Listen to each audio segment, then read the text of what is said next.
У Будакашалёўскім, Калінкавіцкім і Мазырскім раёнах сёння раніцай пачалі сеяць.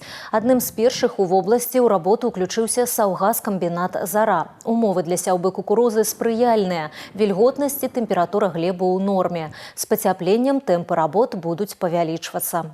Это основная культура, которая создает основную кормовую базу.